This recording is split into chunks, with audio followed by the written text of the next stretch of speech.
सृष्टि बचपन से ही दिखने में सुंदर नहीं थी, लेकिन अमीर बाप की बेटी सृष्टि पर उसकी माँ जान छिड़कती। मेरी बेटी कितनी प्यारी है, भगवान सबको सृष्टि जैसी बेटी दे। सृष्टि धीरे धीरे बड़ी होती है। एक दिन सृष्टि की सहेली कहती है, तू दिखने में कितनी अजीब सी है, लेकिन मैं जानती हूँ हम सब में सबसे अच्छी शादी तो तेरी ही होगी। तेरे पापा अमीर जो है। और बता नहीं सकते यार, दहेज तो हर कोई देता है, ये क्या ज्यादा ले जाएगी अपने पति के लिए? अरे बड़े शहर में कोठी है इसके पापा की। अरे पापा की है ना, कौन सी इसकी है? इसकी होती तब तो कोई भी लड़का इससे शादी कर लेता। अरे पापा की मतलब पापा की है तो मेरी ही है ना? किसने कहा? अब तेरी तो तब होगी ना जब तेरा भाई ना हो। वैसे भी शादी के बाद सारी प्रॉपर्टी भाई के नाम होती है। सृष्टि समझ जाती है कि उसे किसी भी हालत में माँ बाप की सारी प्रॉपर्टी को अपने नाम करना है, लेकिन कैसे? एक दिन सृष्टि का भाई शीनू कहता है, बहन क्या कर रही है? तुझसे एक बात करनी है। अरे हाँ हाँ करना, मैं तो तेरी बहन हूँ। बहन मेरी लाइफ में ना एक लड़की है, बहुत अच्छी है।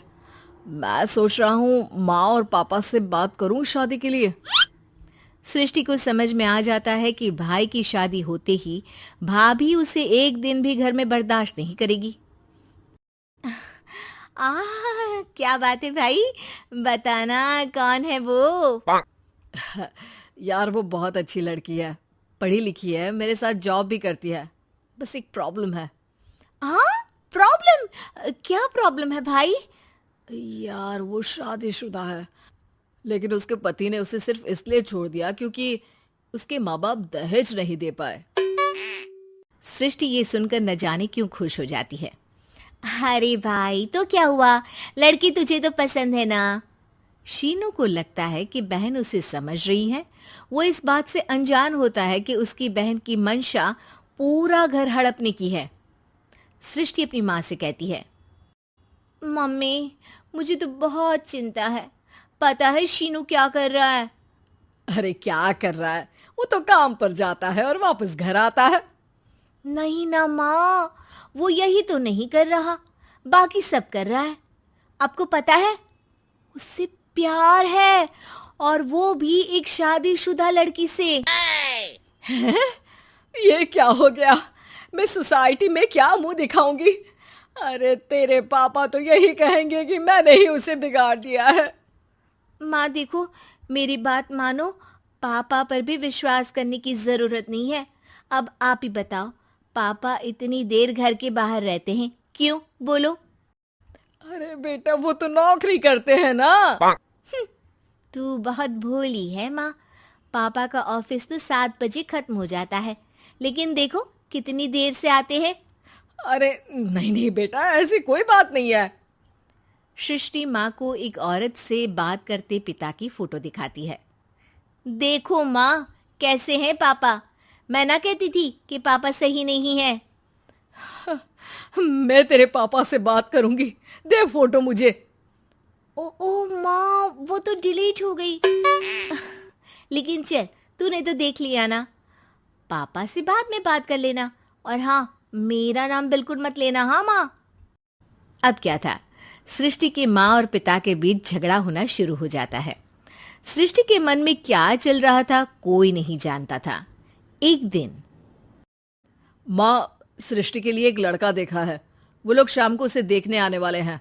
और हाँ माँ, एक खुशखबरी, मैं और पापा मिलकर एक नया बिजनेस ट्राई कर रहे हैं। शाम को लड़का आता है, सांवले रंग का। सृष्टि को तो बिल्कुल भी पसंद नहीं आता।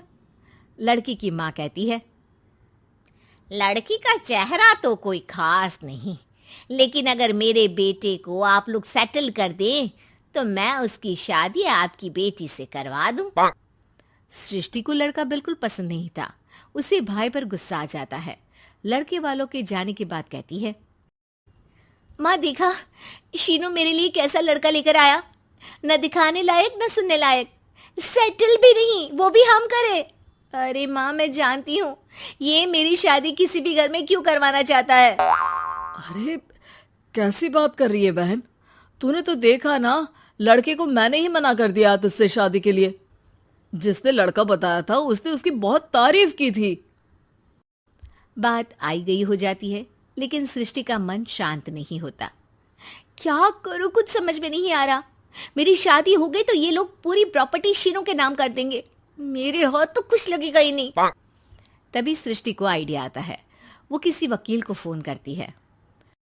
जी देखिए, अगर आपके मम्मी पापा का तलाक हो जाता है तो आपके पिता की आधी प्रॉपर्टी आपकी माँ के नाम हो जाएगी, फिर उसे वो किसी को भी दे सकती है।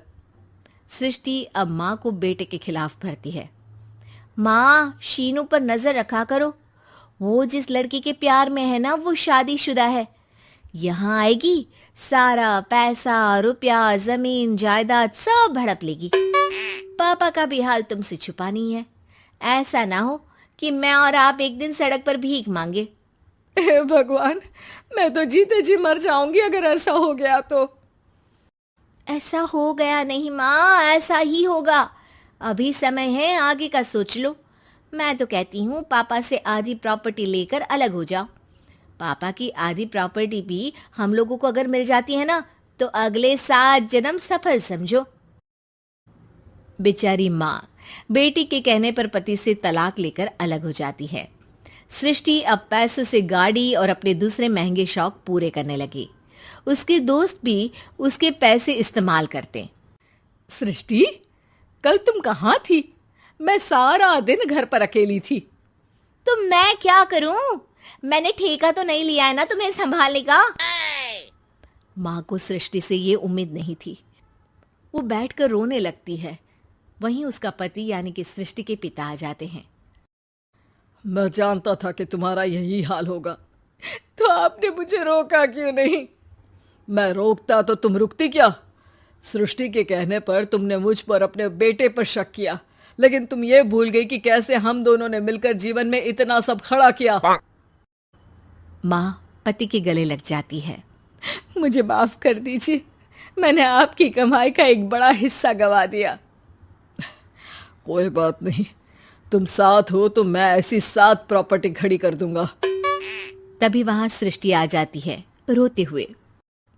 माँ, मयंक ने मुझे छोड़ दिया।